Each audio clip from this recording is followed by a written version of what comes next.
બીજું ખાસ ખેડૂત મિત્રો, અત્યારે આપણે જે વાઇફર દીધું છે, હવે ઘણા ખરા કહેતા હોય કે આ પેક ડબલી છે તો શું હોય, તો આપણે ખેડૂત પણ છે અને આપણે જો અત્યારે આમાં ઠલવી છે, તમે જોઈ શકો છો આ વાઇફર એક પંપની અંદર 2 ટીકડી નાખવાની છે. તો અત્યારે આનું કામ ચાલુ છે, આપણે આ ખાલી કરી છે બોટલ, હમણાં નીકળશે. આ ટીકડી છે, આ ટીકડી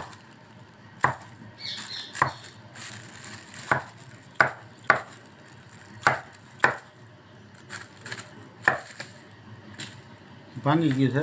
વાંધો નહીં, ગણાય તો જાહેર ને આપણે ગણો તો 2, 3 ને 5,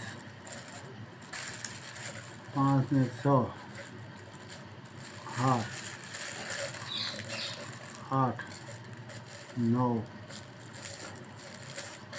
10. હાલ ગણાઈ ગયું. 20 ટીકડી આમાં આવે છે. હા, બરાબર, 20 ટીકડી આવે છે અને 10 પંપ કરવાના છે. 10 છે. ભૂકો થઈ ગયો. ટૂંકમાં કહેવાનો મીઠું એ છે કે આ 10 પંપનું છે. આની અંદર 20 ટીકડી આવે છે. એક પંપે 2 ટીકડી નાખો, ટૂંકમાં આનું 10 પંપ થાય.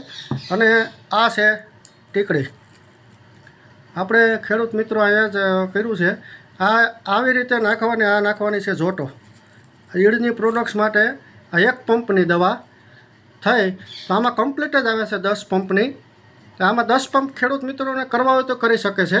2 મિનિટ પહેલાં આને તમે કમ્પ્લીટ કરી લ્યો પાણી, હજી પંપ સાફ કરો આ તે કરો તો 10 ડબલા પાણી નાખી આને તમે ઓગાળી અને કમ્પ્લીટ કરી શકો છો.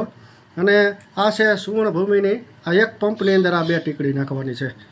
ઈડું કોઈ પણ હોય સાફ થઈ જાય છે, સારું રિઝલ્ટ મળે છે અને લોંગ ટાઈમ રિઝલ્ટ મળે છે ખેડૂત મિત્રો. તો આ છે સુવર્ણભૂમિનું વાઇપર મારો. અને મગફળીમાં કોઈ પણ જાતની ઈર હોય તો ભગાડો, એ કદાચ લશ્કરી ઈર કેમ નથી. તો આ છે સુવર્ણભૂમિનું વાઇપર.